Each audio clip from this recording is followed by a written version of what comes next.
Shalom adik-adik, gimana kabarnya nih? Tetap jaga kesehatan ya. Kalau bepergian jangan lupa pakai masker. Setelah pulang cuci tangan pakai sabun. Oke. Nah, pada minggu yang indah ini Mas Soe mau berfirman tentang kelanjutan firman kemarin. Ada yang masih ingat tentang apa? Yuk. Tentang doa didengar oleh Allah. Nah, di sini siapa yang sudah bisa berdoa atau masih belajar berdoa? Nah, tetap belajar terus ya. Jangan cuma bisanya doa makan. Cuma belajar berdoa untuk orang tua kita, untuk kakak adik kita, untuk keluarga kita. Nah, pada pagi hari ini Mas Soe akan mengajak adik-adik untuk belajar mendoakan teman-teman kita yang nakal sama kita. Jadi, misal ada teman yang nakal sama kita, jangan kita ikut nakali dia, atau kita marah, atau kita diem terus gak mau berteman gitu, jangan ya. Kita harus belajar mendoakan. Kita bilang, Tuhan Yesus tolong rubah temanku yang nakal biar jadi teman yang baik. Nah, Tuhan, jadi kita punya banyak teman. Oke. Nah, ini masuk ya, ada sebuah cerita tentang seseorang yang nakal. Terus gimana kelanjutannya? Sebelum kita mulai, kita mari akan baca firman Tuhan dalam Matius 5 ayat 44. Mas Soe bacakan ya. Begini firman Tuhan. Tetapi aku berkata kepadamu, kasihilah musuhmu dan berdoalah bagi mereka yang menganiaya kamu. Nah, ini Tuhan Yesus saja mengajarkan kita untuk mengasihi musuh kita. Tuhan Yesus itu dulu bahkan disalib sampai Tuhan Yesus mati, tapi Tuhan Yesus masih mengasihi orang-orang yang menyalib dia. Nah, kita juga harus belajar mengasihi teman-teman kita yang nakal dengan kita harus mendoakan. Jangan membalas nakal dengan nakal, oke? Nah, ceritanya tuh di suatu tempat di hutan belantara terjadi sebuah badai angin topan, angin yang sangat besar. Karena terlalu besarnya angin, itu pohon-pohon pada tumbang, daun-daun pada rontok berjatuhan, berserakan, ranting-ranting pohon pada tumbang. Bahkan banyak juga hewan-hewan yang cedera atau sakit karena efek badai itu ya. Nah, singkat cerita, badai itu setelah berlalu, terbitlah pagi hari, matahari terbit dengan sinar yang indahnya, dan keluarlah binatang dari dalam tanah. Apa? Si semut. Nah, si semut dengan sehatnya dia keluar dari sarangnya. Dia berjalan-jalan pagi untuk melihat sekitar ya. Dia melihat banyak daun-daun berjatuhan, berserakan, pohon bahkan ada pohon yang besar tumbang juga. Dia melihat di sekitarnya ada teman-teman hewan belalang atau yang lain itu pada kesakitan. Cuma si semut cuek, dia masih jalan-jalan pagi.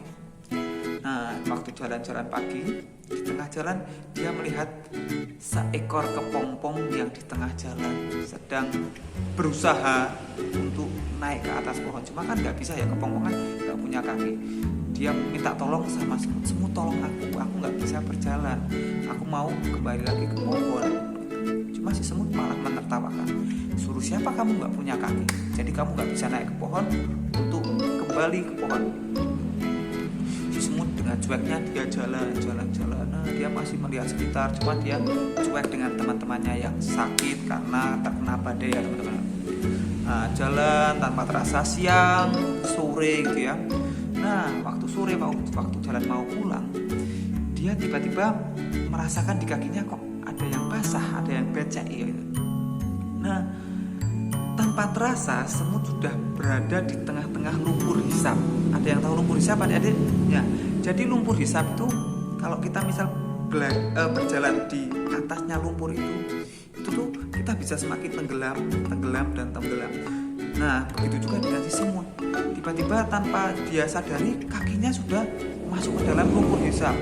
Dia panik dan semakin dia mencoba untuk berjalan atau semakin panik menggerakkan tubuhnya, bahkan semakin cepat tubuhnya masuk ke dalam lumpur hisap.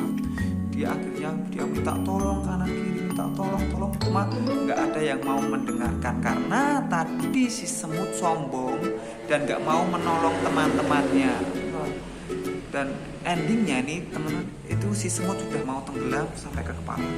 Dia mencoba untuk menggerakkan tangannya supaya ada yang menolong. Tiba-tiba ada dari atas kepakan sayap, ada angin, dan ada yang memegang tangannya dan menarik dia ke atas. Semut dibawa terbang di atas pohon. Nah, di situ si semut mencoba untuk melihat siapa yang menolong aku. Dia melihat ke atas.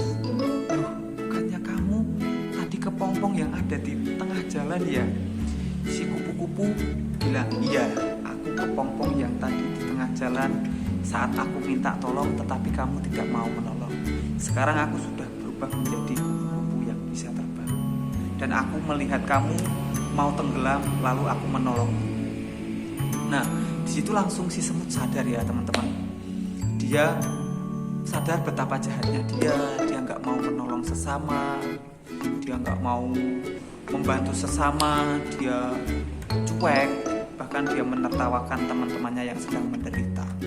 Cuma karena si kupu-kupu baik hati, dia sudah dijahati, cuma dia tidak mau membalas kejahatan. Endingnya kebaikan si kupu-kupu merubah si semut yang tadinya jahat menjadi baik. Singkat cerita, si semut berubah menjadi sosok yang sangat baik hati. Dia ramah dan selalu mau menolong.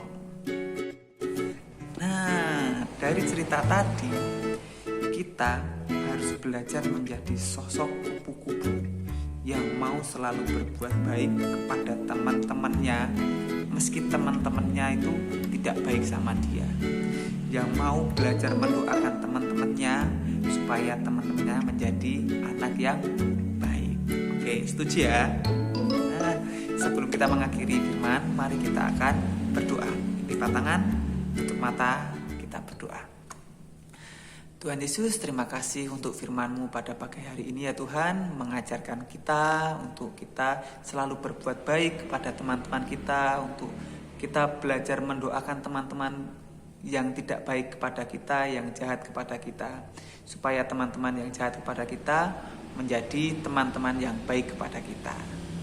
Terima kasih ya Tuhan Yesus, hanya di dalam nama-Mu Tuhan Yesus Kristus kami berdoa, haleluya, amin.